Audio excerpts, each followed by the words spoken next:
and welcome to this third part in this series on Britain Dark Times. Today's episode, if we were to call it an episode, is called The Rise of Globalism. So it's kind of going to be a fairly broad look, because this is an incredibly big issue, a big topic I should say, and of course, like all isms, globalism, it's an ideology, and of course ideologies are never simple. So like most ideologies, it kind of has a worldwide scope, and so if we were, for example, I mean, I'm going to use James Bond movies. If you're familiar with them, use them as an example. If you were in a James Bond movie, for example, then the perpetrators, the ones who want to take over the world, they would be those criminals. They want to use some kind of cataclysmic shift, wouldn't they?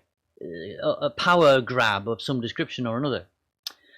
Well, in fact, the world of James Bond, it's a pretty good analogy actually for globalism, because, well, world domination by one entity, it's the ultimate goal. That's what globalism is all about. So when we look at this subject more closely, this connection to the James Bond fantasy I was talking about, the villains in the movies, they become ever more apparent as the methods used by the globalists, in the real world, that is, they have great similarities. It's almost like somebody was reading Ian Fleming. Anyway, so in the Bond world, the villains belong to I don't know if you're familiar, but the organization they call Spectre. Now, that's a secret worldwide organization, a syndicate that goes to extraordinary lengths to achieve its evil goals. Right, well, in the non-fiction world, the evil empire is hidden in plain sight. It kind of masquerades as a benevolent organization that has everyone's best interests at heart, and we'll look at this in more detail in a little while. Now, I want to stay with the world of fiction, because it's amazing, sometimes fiction does sort of mirror reality. If you go now to the Marvel comic system, I had these when I was a kid, and we've all seen some of the movies, I'm sure. The Marvel comics and movie makers, they invented an arch criminal organization called Hydra. Maybe you've heard of that, I don't know. Now, whether you've heard of it or not doesn't matter, but it's also quite relevant because it adds a little bit more detail to this concept of the real world globalism. Because in the Marvel universe, Hydra is an offshoot of Hitler's Nazi party. It's been a kind of research and development wing into all things weird and supernatural. Then it kind of morphed after the war into a secret organization after the war, and it's sort of had this world domination intentions in a similar way to the Bond villains. So it's the name Hydra that I find interesting more than anything, because Hydra, if you know anything about Greek mythology, Hydra was the creature with many heads, and you cut one head off, and two more grew in its place. And it was famed for this great battle with Hercules, seen as a formidable foe, as you can imagine, with cunning and enormous strength. So that's Hydra. Well, you can maybe see the parallels. Maybe you will in the future, I don't know. But there are parallels with the real world globalists, because they have not just one public facing, but many. And these organizations, they function outwardly, like I said before, as benevolent, while inwardly they have agendas which steer the world into, well, one world government eventually, and total population control, which is their ultimate goal. So these organizations, in the real world, they wield enormous power on the world stage. They're highly influential in their reach into national governments worldwide. So should one of these organizations fail in their goal or goals, then there are others to take their place, just like the mythical Hydra. Okay, so all right, I understand. You're probably wondering what organizations I'm talking about. Well, maybe you can guess already, but we'll come to that. I can understand your impatience about that, but before I name them, and I'm only going to talk about a couple, by the way, today, because there's not enough video time to do that. I just want to add one more facet of the globalist elites that mirrors our fictitious villains, and when I say mirror, we all know that a mirror reflects something like an opposite reflection, doesn't it? A reversed image. Well, that's the same with real globalist elites. The ones at the very top, the true architects of this scheme for world domination, they're hidden from view. You don't see them. And our fictitious villains are exactly the opposite. Everybody knows they're always named. I think everybody's heard of Ernst Blofeld, and maybe in Man with the Golden Gun, Scaramanga. Well, these are two of the James Bond villains. We know their names. Do you know the names of the people who are trying to rule the world in real life? I'll bet you don't. I don't. Okay, let's start moving towards the organizations then, shall we?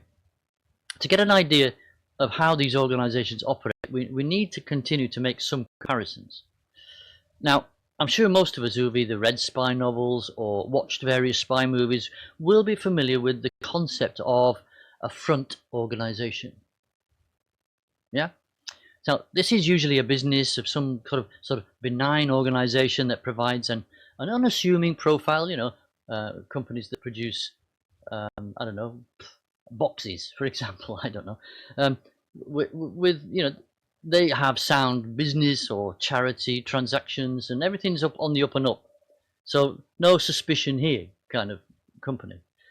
But in reality, hidden behind the scenes, away from prying eyes, is this secretive agenda of the clandestine criminal organization. Again, this is you might think this is beginning to sound a little bit James Bondy, but we've got to think in these terms, because this is what goes on but not in the James Bondy kind of way. Let me explain. This front organization, it operates in such a way that it has all the outward appearance of having, well, beneficial ideals, published, promoted, for the benefit of mankind, generally speaking. It could be many and varied. They make international agreements with big corporations and international governments, selling the notion that everything that they do or suggest is for the benefit of either their company or the general population.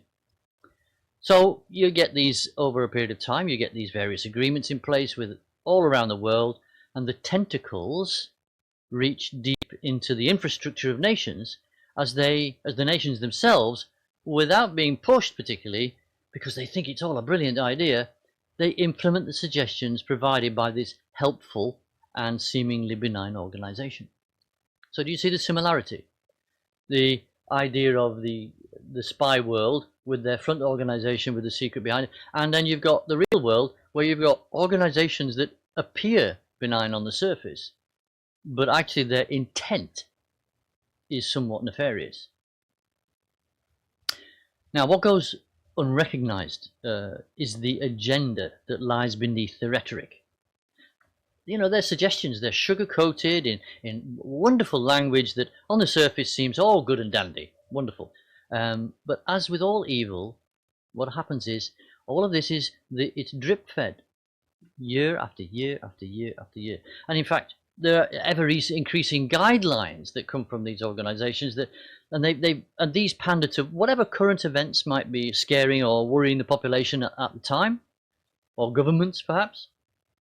So what we have to do is we have to realize that alongside the seemingly benign organization, there are other people who are working in the dark to generate circumstances that create fear. These may not be part of the organization, they may be something separate, but they are nevertheless working in tandem with. So the idea being that in order, if they create a certain fear in the population, then these organizations can come along and with ever more strict suggestions, in inverted commas suggestions, to come forward that they kind of to try and curtail or to mitigate that fear. Yeah. So it is very important to realize that these activities are planned years, if not decades, ahead of time. And as we said before in the previous episode of this, with political correctness, this is just another example of that euphemism, the boiling frog syndrome, if you remember. Now, another aspect to all this is how these organisations, they're willing to push their goals, publish their goals with pride, as we will see. You might wonder how they get away with these nefarious acts. Well, the answer is in the painstaking credibility that these organisations craft over decades, whereby these organisations have actually just worked to benefit mankind in many ways. And so that's people's experience, that this organisation benefits mankind. Yes, fantastic. Okay, so we can trust them, can't we? Yeah, but unfortunately, the front organisation gradually and gently morphs into the villain in plain sight. And everybody is convinced that they have our best interest at heart still. Oh yes, we trust them, of course. Well, they don't. As if all that wasn't enough, there's more. Okay? Now, I think everybody might be familiar with the term non-governmental organisation, or NGO. I'll call them NGOs from now on. Just to explain a little bit about them, they're always or usually private organisations. They're set up by somebody who has some cash, or who has a budget or grant or whatever, to provide some kind of particular service for any conceivable activity you can think of. And there are thousands of such NGOs around the world doing all sorts of stuff. But unfortunately, many of them are actually working with or pushing the globalist agenda. They don't have to answer to governments, which is why they're called non-governmental organizations. So they're often, they're working in foreign countries with little or no oversight from even the local authorities. They just sort of get permission to do this or that and the other, and off they go. Now, they very often have access to the general population of a country. They appear to provide assistance to especially underdeveloped or developing nations. Yeah. So much of their work, it's about humanitarian aid, or so it seems, but not all. Exactly how they go about their work is often fueled by the rhetoric of the globalists, and their function is to smooth the way forward for the implementation of plans and policies that marry up with the umbrella organization.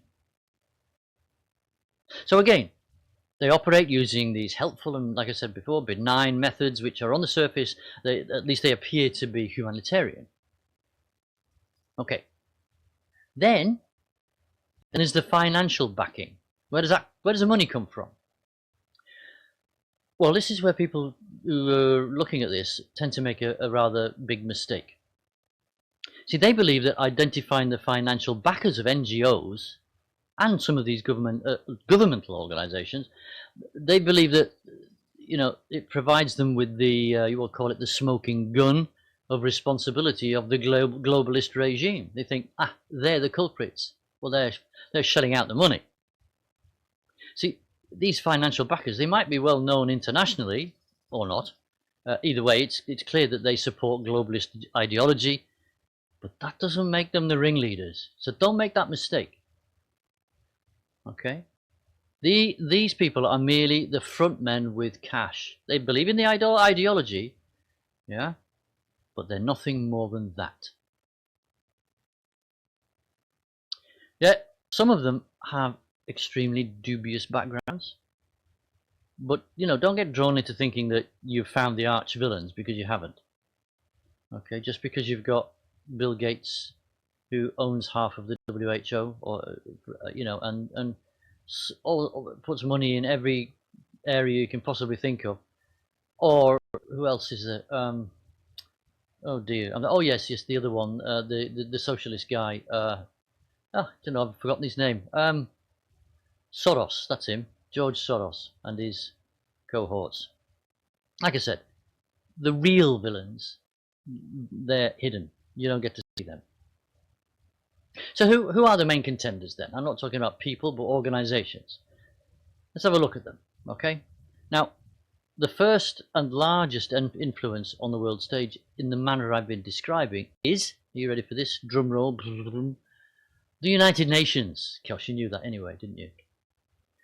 Now, what I want to do is I'm just going to read you which is something from Wikipedia. It tells you about the United Nations. Let me just let you know what it says. This is from Wikipedia, right? Not that I trust Wikipedia, but sometimes.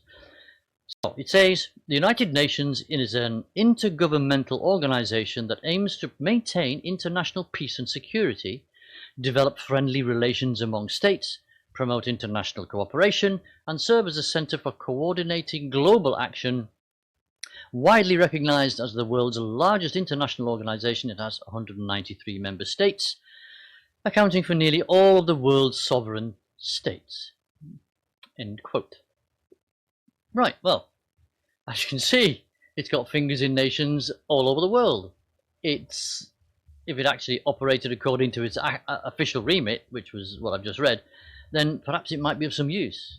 Well, it has been of some use for a long time. But in fact, the United Nations has way overreached its remit in many areas. Perhaps some of one of the greatest overreaches is what is known as Agenda 2030. Don't know if you've heard about that. But let me be clear right from the beginning. Agenda 2030 is not a conspiracy theory, and I'm not a conspiracy theorist. All right? It is a United Nations published document and describes their global policy in great detail. I have a copy myself. I'm going to give you a couple of excerpts from it in a moment, and you can download it for yourself. I'm going to provide it in the accompanying description, or at least if you're on Patreon, I'll put the actual file that you can download, or if you're looking at YouTube, then I'll give you the link and you can go and download it yourself. See, it's that detail that we need to take a brief look at. And I say brief, you'll see why in a minute, because so that we can kind of lift the lid on what seems a fairly innocuous but wide-reaching document, which it is. And it certainly is wide-reaching because, well, as you'll see, it covers the whole concept of human life in one form or another. But innocuous it certainly is not. Now, it stems from an earlier version, which was called Agenda 21.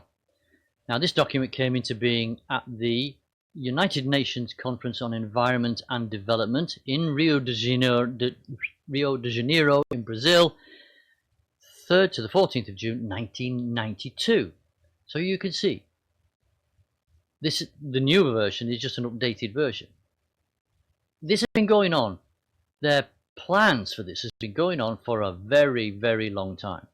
Anyway, it's, like I said, it's been superseded by the newer version, which is called, the actual title of it is called the 2030 Agenda for Sustainable Development. Hence the term, we'll just shorten that to Agenda 2030. Now, we can only look at this document in a superficial way today because obviously it's over 40 pages in length and it's very detailed. It covers 17 specific areas of what they call concern. So what I'm going to do is just pick out and simplify a couple of the more important aspects that make this document hugely important to the globalist agenda.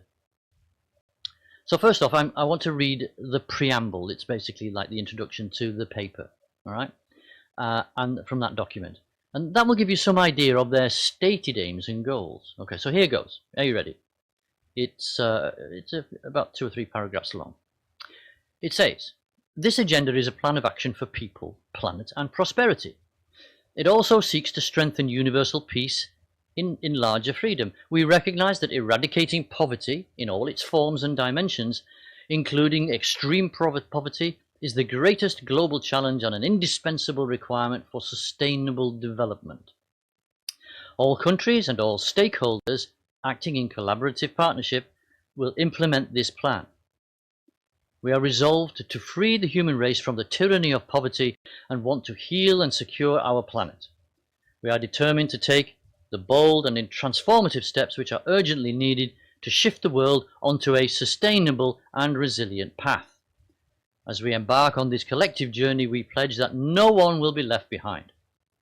The 17 Sustainable Development Goals and 169 targets which we are announcing today demonstrate the scale and ambition of this new universal agenda.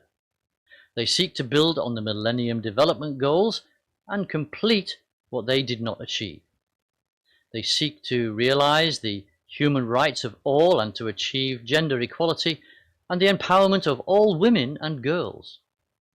They are integrated and invisible and balance the three dimensions of sustainable development: the economic, social and environmental. The goals and targets will stimulate action over the next 15 years in areas of critical importance for humanity and the planet. The end. Right, sounds wonderful, doesn't it? Absolutely cracking. I mean, literally, it does cover every conceivable area of life you can imagine. But how could anybody be against such a thing, such goals? Lofty goals, of course. Well, the thing is, though, it's when you get into the detail of this and examine just what it is they want to do with the human race, it becomes very sinister indeed. Now, look, we don't have time to go into 17 goals and 169 points that they've got for sustainable development. So I urge you to download the document yourself, have a read, set some time aside if you really want to, and read them for yourself. And as you go along, you'll probably have a little titter to yourself. Really, you want to do that. So what we need to address here today is the word that they use over and over again, which you probably noticed, which is the word sustainable. It's not the only issue that I could bring up today, but we'll stick with that. So let's look at the area of food production, agriculture. Think about sustainable. What does that mean? So in that 2030 agenda document, goal 2 of the 17, it says the heading is end hunger, achieve food security and improve nutrition and promote sustainable agriculture. There's that word again. Yeah. This is a worldwide goal, don't forget. It's not some local thing that's happening. So whatever plans they have are wide-reaching and they're going to affect everyone. And they've only got till 2030 to do it. Good luck with that. So I'm just going to pick a paragraph, paragraph 2.4, and we'll look at that. Just very short. And it reads like this. It says, by 2030, ensure sustainable food production systems and implement resilient agricultural practices that increase productivity and production, that help maintain ecosystems, that strengthen capacity for adaptation to climate change, extreme weather, drought, flooding, excuse me, and other disasters, and that progressively improve land and soil quality. End quote. How on earth do you think they intend on making changes to agriculture so that crop growing is increased in productivity? Excuse me. Well, let me give you a couple of facts. Firstly, I mentioned this fellow before.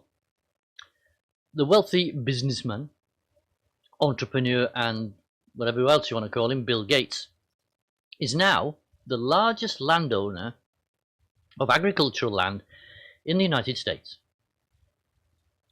We don't know what his plans are. Not yet. But I can guess. Now, here in Britain, we have, at the moment, for how long, goodness only knows, not for long I hope, we have a dyed-in-the-wool globalist Prime Minister and also government that follows his lead, who recently had secretive meetings with, that's right, you guessed it, Bill Gates. But not just him, but also secret meetings, and I say secret, I'll tell you why in a minute, with the, I can't remember his name, the CEO of the world's largest or biggest company, BlackRock. They own everything, pretty much. Now, after these meetings, our government introduced a policy of vastly increasing the burden on our farmers with a massive inheritance tax.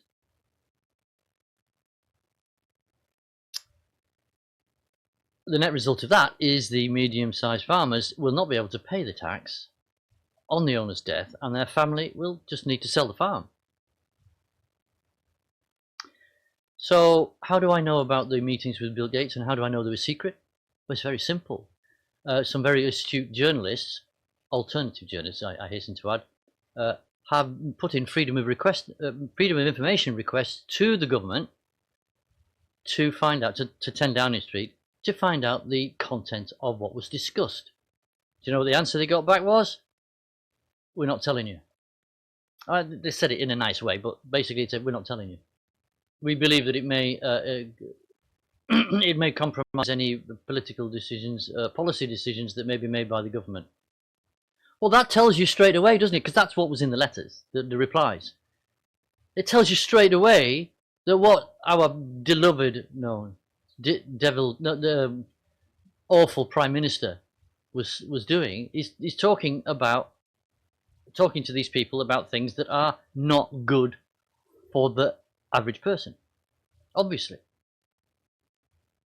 they don't want you to know.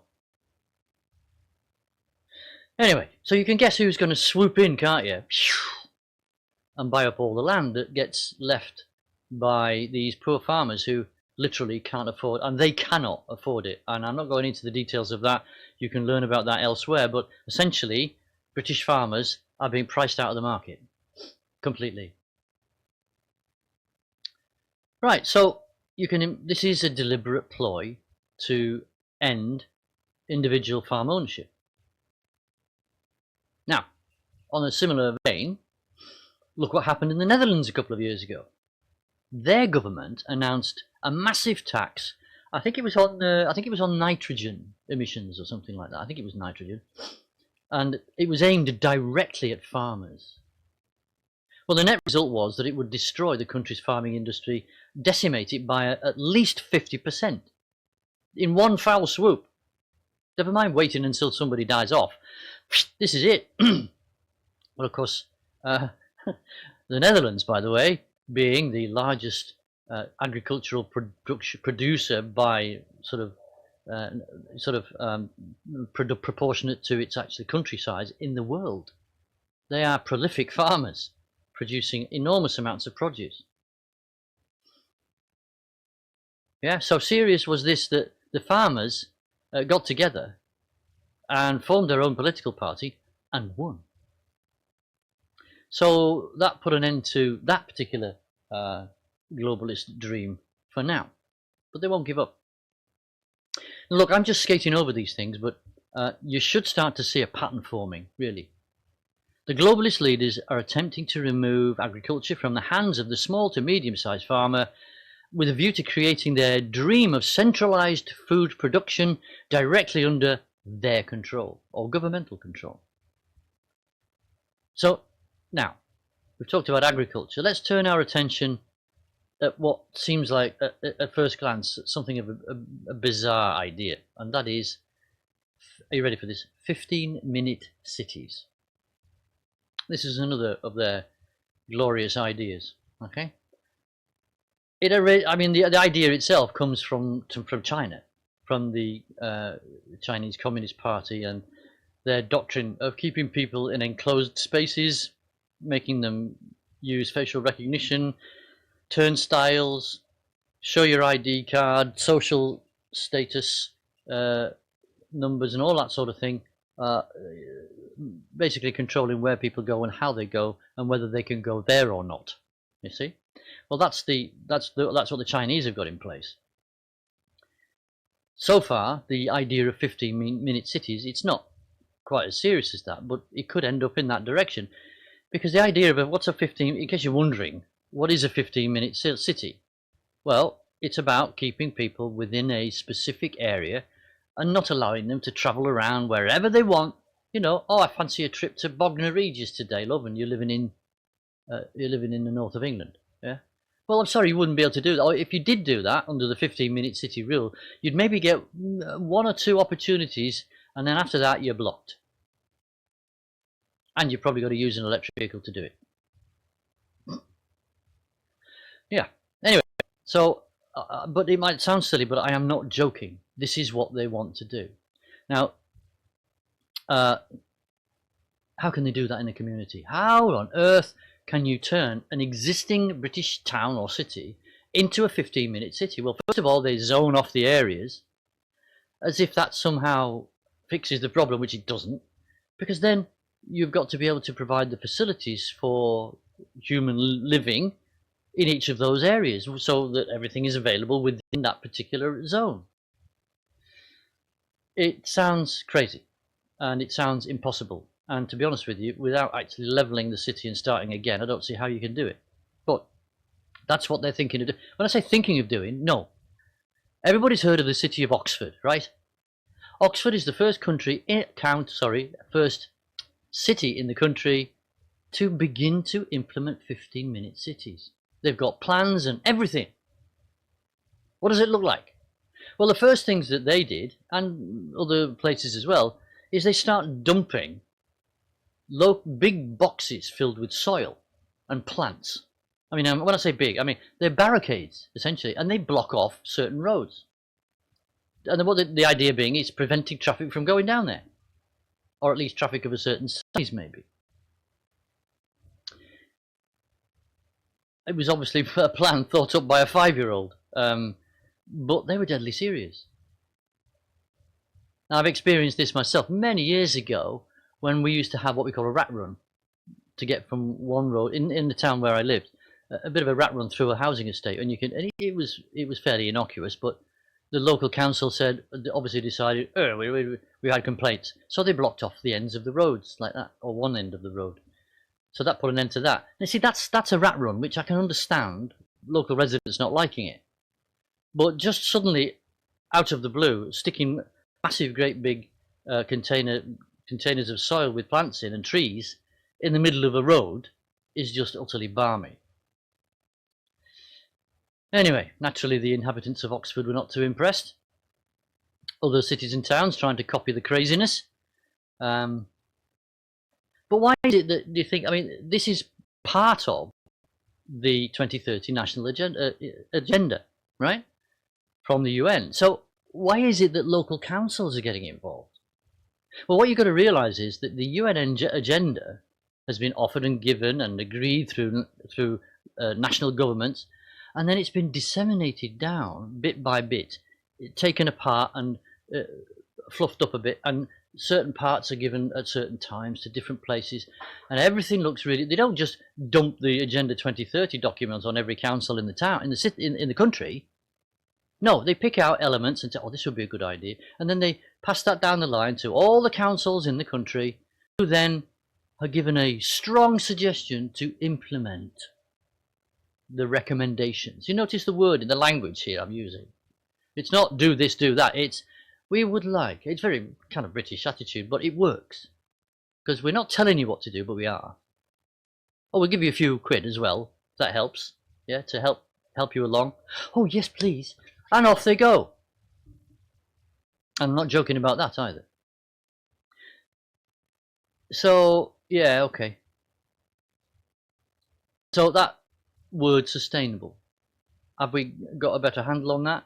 I mean, if you actually, what does it mean? It actually translates, if you like, to centralizing food production. Sustainable. It's something that can be keep going ad infinitum without causing, difficulties. And so if everybody is living in a 15-minute city, for example, and that they get all their shopping from the local supermarket, which is just down the road, the supermarket is fed by the national organizations for agriculture and bakery and whatever else, then the sustainability is built in, and you don't get a choice because you've got to go to that supermarket, the end, because there's only one. You see where this could end up. Now let's add to all of that, I didn't mention this before, but what about centralized digital currency? Now, I'm not a mathematician, I certainly don't like numbers particularly, but with this, if we go down that road of everybody having digital money, essentially, then we've already seen in Canada how government will very happily just literally shut down your bank account, prevent you from getting any money. Chinese do the same. It's not just in Canada either. I believe it started happening in Australia as well. But don't quote me on that one. So you end up with a population that is tagged, monitored, they're controlled and restricted. So gone are all your freedoms, that we all know. Well, those of us who are old enough to remember freedom, I used to be able to jump on my 250 Honda and go wherever I wanted. The only restriction on that was how much money I had to put fuel in the tank, and it wasn't that expensive in those days. So I could do whatever I liked on my days off. I wasn't married at the time. I was happy Larry. But it's going to get to the point where if we have a 15-minute city, you're not going to be able to do that. So there's so much to this topic that I couldn't possibly do it all justice. All right, but I just hope that what I'm doing is giving you an insight into the future that is planned for all of us. It's not pretty, and it must not be allowed to happen. It's as simple as that. But the problem is, how do we stop it? Well, I'll tell you how to stop it, and I can't see any other way, any other sensible way anyway, and that is to look at the United States. For an example, at the root and branch changes being implemented by President Trump. I don't care if you like him or not interested. It's what he's doing to change the country. This is how we stop it. So if you want to know how to stop it, examine the things that he's doing. Try not to have a political head-on and just look at what is happening in that country. Okay, look, that's enough for today. Don't forget, download the Agenda 2030 document, have a read, get thoroughly disgusted, as you may well be already, I don't know. So, I will leave it at that for now. I didn't mention the World Health Organization, did I? They're an offshoot of the United Nations. But they've been shown by, I wish I knew the gentleman's name, they've been shown to be a deliberate creation of a criminal organization, hiding as a beneficial organization. I'll just throw that one in right at the end. Bye for now.